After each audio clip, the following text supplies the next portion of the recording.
अक्सर एक बहुत बड़ी भूल हो जाती है कि हम बड़े सारे जो पेशेंट होते हैं जो किसी भी बीमारी से पीड़ित हों, जैसे मान लीजिए डिप्रेसिव डिसऑर्डर है, एंजाइटी डिसऑर्डर है, ओसीडी है, या कोई भी दूसरा ऐसा डिसऑर्डर जिसके की सिम्टम्स एक पर्सन फील कर रहा है, एक्सपीरियंस कर रहा है। हम हर तरह के पेशेंट को जब उसको कोई डायग्नोसिस मिल जाता है तो उसे एक जैसा समझ लेते हैं, एक जैसा मान लेते हैं। मतलब कि वैज्ञानिकों का और डॉक्टरों का क्या देखना होता है कि जब किसी पर्सन को साइकेट्रिक बीमारी डेवलप होती है तो वो अलग अलग लेवल की होती है। जैसे माइल्ड इंटेंसिटी का डिसऑर्डर हो सकता है, मॉडरेट इंटेंसिटी का हो सकता है, या सीवियर इंटेंसिटी का हो सकता है। तो माइल्ड, मॉडरेट, सीवियर, ये तीन ऐसे इंटेंसिटी लेवल होते हैं जिसमें कई अलग अलग लोग फॉल करते हैं। मतलब हम उनके बीमारी के लेवल को इस तरह से डिस्क्राइब कर सकते हैं। तो एक तो पहला पर्पस होता है, टारगेट होता है कि बीमारी का डायग्नोसिस मिले। जैसे मान लीजिए डिस्थाइमिया का डायग्नोसिस मिला, या मेजर डिप्रेसिव डिसऑर्डर का डायग्नोसिस मिला, या जनरलाइज्ड एंजाइटी डिसऑर्डर, या कोई फोबिया का डायग्नोसिस मिला, या सोशल एंजाइटी डिसऑर्डर, या ओसीडी, या कोई और बीमारी। अब जब इन बीमारियों का डायग्नोसिस मिलता है तो उसके बाद डॉक्टर्स कुछ स्पेसिफायर्स यूज करते हैं। स्पेसिफायर्स मतलब कि स्पेसिफाई करो कि इसकी सीवियरिटी कितनी है, स्पेसिफाई करो कि इसका जो ऑनसेट है वो कैसा है। मतलब ये जो कंडीशन है, क्या ये एक्यूट ऑनसेट की है, या ये कॉन्टिन्यूस है, परसिस्टेंट है, ये बीमारी धीरे धीरे बढ़ी है या एकदम से बढ़ गई है। साथ ही यह भी स्पेसिफाई किया जाता है कि बीमारी के साथ कोमॉर्बिड कंडीशन कौन सी है। तो ऐसे कई सारे स्पेसिफायर्स देते हैं जिसमें कि एक स्पेसिफायर होता है कि बीमारी की इंटेंसिटी क्या है। अब भूल कहां होती है कि हमें लगता है कि चलो इस पर्सन को डिप्रेशन का डायग्नोसिस मिला। अब मान लीजिए किसी पर्सन को माइल्ड डिप्रेसिव एपिसोड कभी हुआ था, डॉक्टर ने डायग्नोसिस दिया था, उसको दवा दी और वो पेशेंट ठीक हो गया। अब किसी को मॉडरेट या सीवियर लेवल का डिप्रेशन है।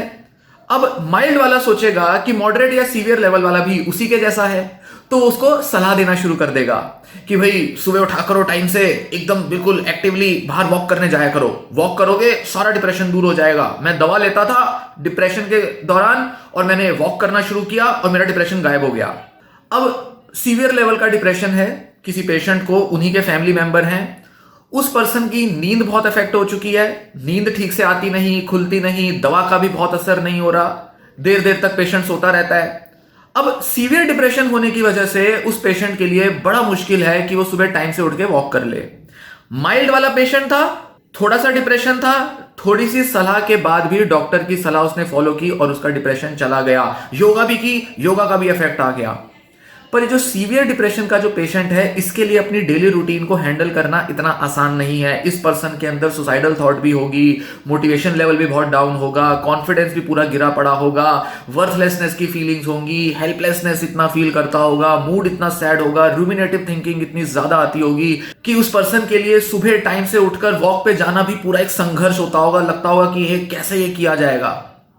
अब सारे लोग सलाह देना शुरू करेंगे, डिप्रेशन तो कुछ नहीं होता, डिप्रेशन तो आता जाता रहता है, मेरे को भी डिप्रेशन हुआ था, मैंने तो ये कर दिया, ये तो कुछ करता नहीं है, सारा दिन पड़ा रहता है, तो ऐसे कैसे डिप्रेशन चला जाएगा।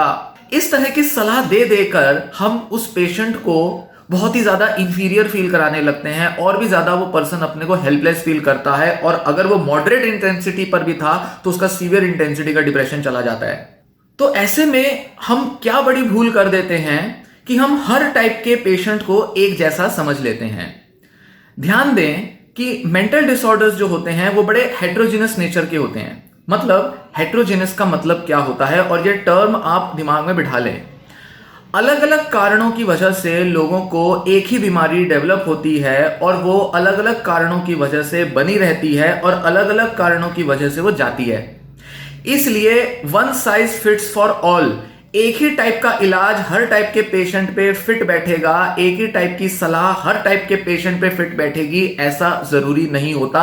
हेट्रोजेनिटी का यही मतलब है कि जब कारण ही इतने अलग हैं तो उसका निवारण, उसका उपचार भी अलग होगा जो पेशेंट के अकॉर्डिंग होगा। और भूल कहां हो जाती है, जब सारे माइल्ड पेशेंट्स जो होते हैं वो मॉडरेट और सीवियर को भी अपने जैसा समझ लेते हैं और सारा टाइम उनको सलाह देते रहते हैं, बिजी रहो, व्यस्त रहा करो, मोबाइल मत यूज किया करो, ठीक से सो जाया करो, सुबह उठ के वॉक पे चला जाया करो, योगा मेडिटेशन किया करो, खान पान अपना ठीक रखा करो, घर से बाहर निकल के काम पे चले जाया करो, थोड़ा सा पढ़ लिया करो। ये सब कॉमन सी सजेशंस है, ये तो स्वाभाविक सी बात है, ये तो बेसिक सा कॉमन सेंस लॉजिक है। कोई भी पर्सन होगा वो अपने को ठीक रखने के लिए ये सब तो करेगा ही। इनफैक्ट डिप्रेशन एंजाइटी के सारे पेशेंट्स ये सब करना तो चाहते ही हैं, पर उनसे हो क्यों नहीं रहा? क्योंकि कुछ ऐसे दूसरे कारण मौजूद हैं जिसकी वजह से उनका डिसऑर्डर शायद मॉडरेट या सीवियर लेवल का हुआ है। और जब हम बात करते हैं माइल्ड, मॉडरेट, सीवियर, मतलब कहीं ना कहीं इन पेशेंट्स के अंदर क्वालिटेटिव डिफरेंस है। मतलब इनके दिमाग का, इनके व्यक्तित्व का, सोच का, काम करने का ढंग पूरा अलग है। सिर्फ क्वांटिटेटिव फर्क नहीं होता। क्वांटिटेटिव फर्क मतलब किसी में 3 सिम्टम है तो किसी में 5 सिम्टम है, किसी में 4 है तो किसी में 8 है। ये हो गया क्वांटिटेटिव डिफरेंस, नंबर का फर्क है, ज्यादा या कम सिम्टम्स होने वाली बात है। ऐसा नहीं होता। अगर किसी पेशेंट में थोड़े ज्यादा सिम्टम्स भी होंगे तो उसके अंदर एक क्वालिटेटिव चेंज आएगा, ब्रेन की फंक्शनिंग का तरीका उसका बिल्कुल अलग होगा। इनफैक्ट 2 या 2 से ज्यादा लोग जिनको कि 3 या 4 सिम्टम्स भी हैं, डायग्नोसिस तो मिल गया बट माइल्ड एपिसोड का डायग्नोसिस मिला, उनके में भी थोड़ा सा क्वालिटेटिव डिफरेंस होता जरूर है। मतलब ऐसा नहीं है कि सिर्फ माइल्ड और सीवियर वाले में ही फर्क होगा, माइल्ड वाले पेशेंट्स में भी बहुत फर्क होंगे, मॉडरेट वाले में भी सब में बहुत फर्क होंगे और सीवियर वालों में भी फर्क होंगे। तो कोई भी 2 पेशेंट जिनको सीवियर लेवल का ओसीडी है वो सेम नहीं होते, कोई भी 2 पेशेंट जिनको माइल्ड लेवल का ओसीडी या डिप्रेशन है वो सेम नहीं होते। तो जब लोग सेम नहीं होते, लोगों की सोच सेम नहीं होती, तो सेम सलाह सब लोगों पर काम कैसे कर सकती है? यही वजह है कि कई बार दवाइयां काम नहीं करती, कई बार थेरेपी काम नहीं करती, कई बार ये योगा मेडिटेशन की सलाह काम नहीं करती। ये सब क्यों काम नहीं करती? इसलिए नहीं कि वो इंसान लापरवाह है, इसलिए क्योंकि उसकी बीमारी के लिए ये इलाज, ये उपचार काम नहीं करेगा। इसीलिए जरूरी होता है कि डॉक्टर से मिलके, डॉक्टर की प्रॉपर एनालिसिस के बाद जो डॉक्टर आपको प्रिस्क्राइब करता है दवा या थेरेपी की, जो भी एक्सरसाइजेज आपको बताई जाती हैं, उनको फॉलो करना जरूरी है, उनको समझना जरूरी है। क्योंकि वो आपके सिम्टम के एनालिसिस के बेसिस पे आपको सजेस्ट करेगा। इनफैक्ट हो सकता है शुरू में वो कोई सजेशन दे जो बाद में वो बदल भी दे, क्योंकि हो सकता है उनको समझ में आए कि इस टाइप की चीज अगर आप पर काम नहीं कर रही है तो कुछ और चीज पर काम किया जा सकता है। जैसे दवा होती है, 2 महीना दवा दी, काम नहीं करी तो डॉक्टर तीसरी दवा दे देगा, चौथी दवा दे देगा। उसी तरह से थेरेपी में भी और दूसरे जो रोजमर्रा के जो लाइफस्टाइल चेंजेस लाने होते हैं उनमें भी जो सजेस्ट किया जाता है वो बदला जा सकता है। क्यों? क्योंकि पेशेंट की कंडीशन के हिसाब से।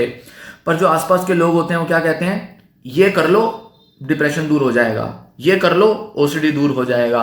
One size fits for all. ऐसा लगता है एक सलाह से सारी दुनिया की प्रॉब्लम्स दूर की जा सकती हैं, और यही भूल हो जाती है। इसीलिए समझें कि कोई भी 2 पेशेंट्स पर एक सलाह जरूरी नहीं कि काम कर जाए।